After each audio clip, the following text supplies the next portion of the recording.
sandstorm leaves this place better than it finds it. God, this game is gonna be good. I love Monster Hunter. Those who know me know this isn't news at all. I've collected so much merch, made an OC with her own massive lore that's entirely always changing. Safe to say, I love this franchise very much. My journey with the series started back when I picked up this little game called Monster Hunter Rise back in 2021.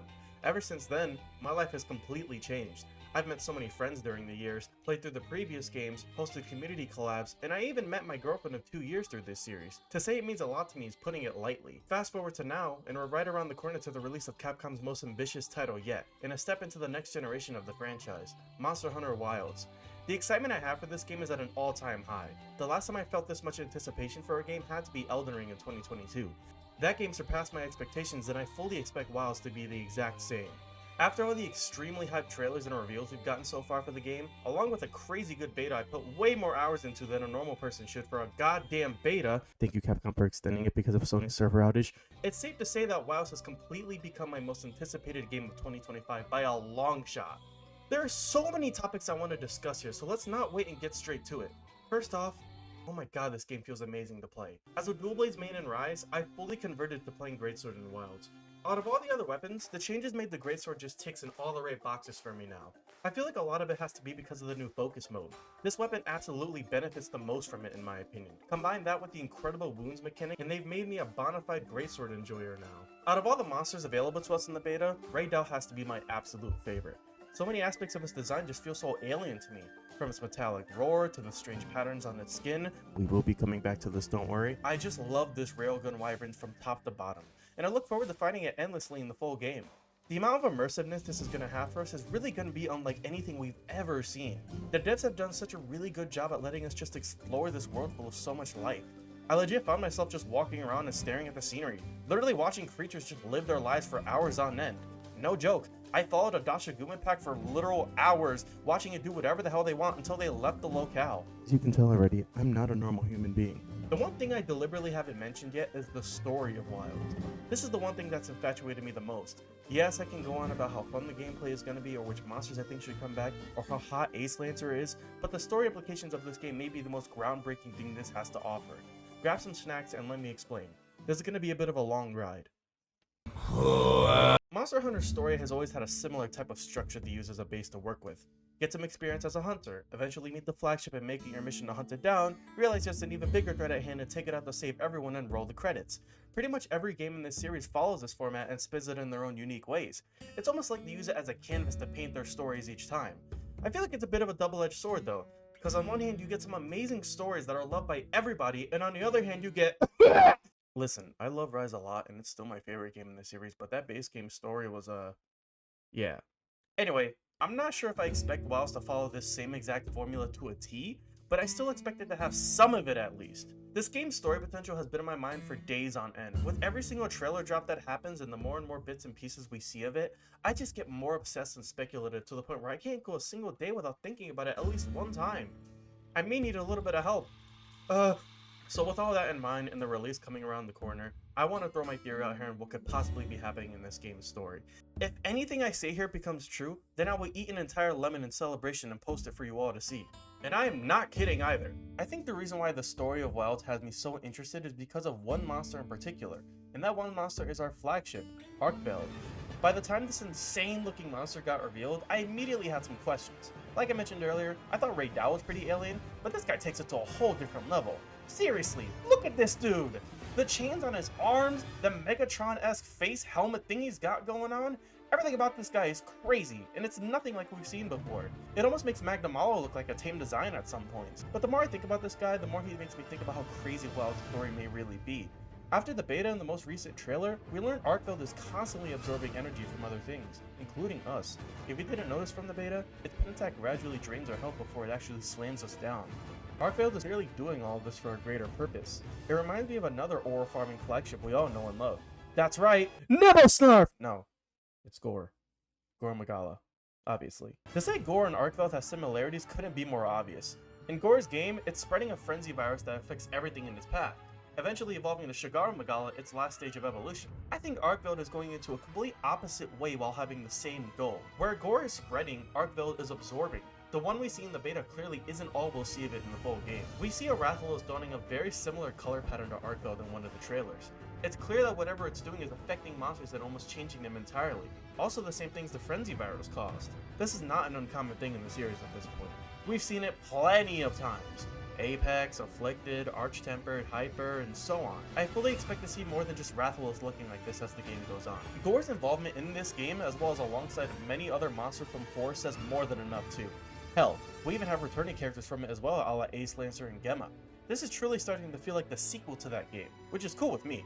It's one of the best stories I've ever told, straight up. Now everything I've said has made complete sense here, right? At least I hope so, because now is when we start going into the deep end of what I think we may discover in this game. Remember when I mentioned the weird patterns of Raydao's skin?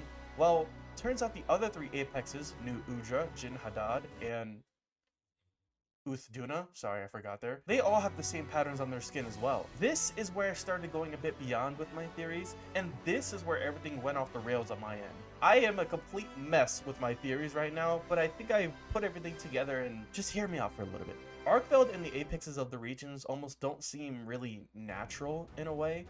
These monsters are specifically built to be literal rulers of their areas. They're much different than just being an apex predator of a habitat. They seem so much more than that, almost like they were built to be there. Again, hear me out, please! I have a feeling that Wilds may finally delve into possibly the most fascinating mysteries we've never seen really explored in depth in the entirety of the series' 20+ year history. And that, my friends, is the Ancient Civilization. I'm gonna call it AC from now on so I don't have to keep repeating the full name as I'm a little bit repetitive here. For those who don't know, the AC is a long gone community who went extinct a very long time ago. We know very little actual information on it, but we do see remnants of what they've done while they were around. The only one we see in the mainline games, however, is the tower that appears in the Freedom games, and funnily enough, also returns in Monster Hunter 4. The other 2 structures we see are only located in Frontier, those being the Sky Corridor and the Cloud Viewing Fortress. I want to focus on the tower here as we go on, because as much as I really do dig Frontier, I don't see a lot of its own lore pertaining to the mainline series. Obviously enough. I mean, look at these cool ass monsters. They're a bit crazy. There is a lot of debate when it comes to the AC and its contributions to the lore of Monster Hunter. Most of it is found in art books rather than actual games themselves. Personally, I've always been intrigued by it. The mystery of it and the severe lack of actual information we're given just makes me hope they finally decide to let us dip our toes into that ocean of lore at least one time. Wilds may be that one time. The things we've seen so far from this game are so out of this world to me that we genuinely may see a story that changes everything we thought we knew about this franchise's history. The AC are rumored to have done some incredibly heinous things, one of those things being experimentation on monsters. The tower from 4 is theorized to be made out of Kushala Daora materials, hence why you can find decayed dragon scales while mining there. There's many other things the AC are rumored to have done, but a lot of it is pretty shunned by the community and seen as non-canon.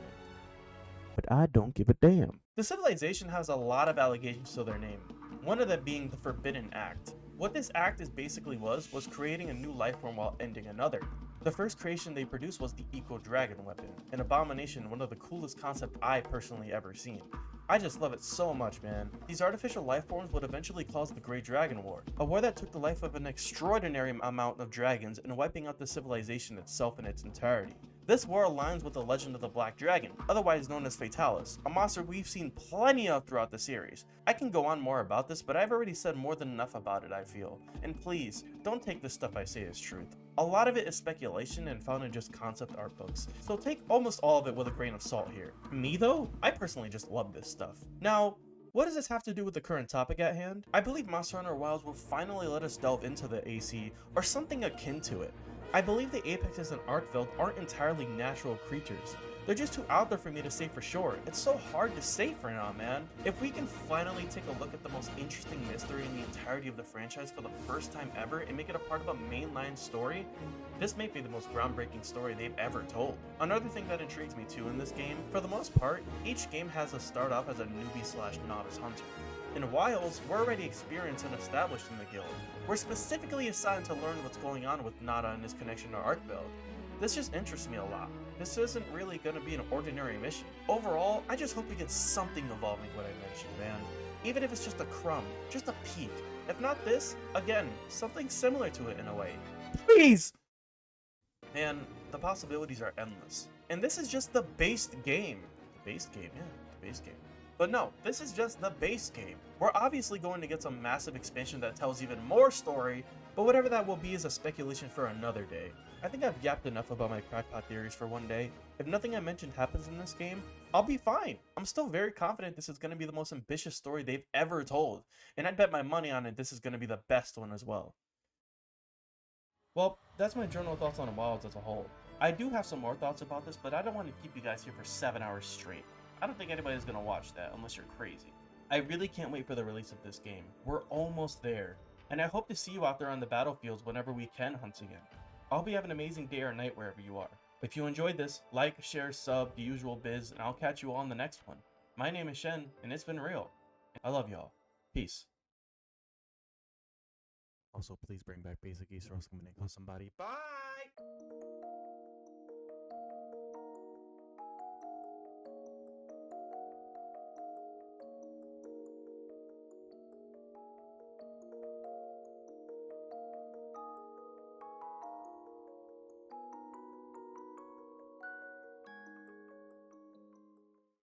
Next time on Shen Zero.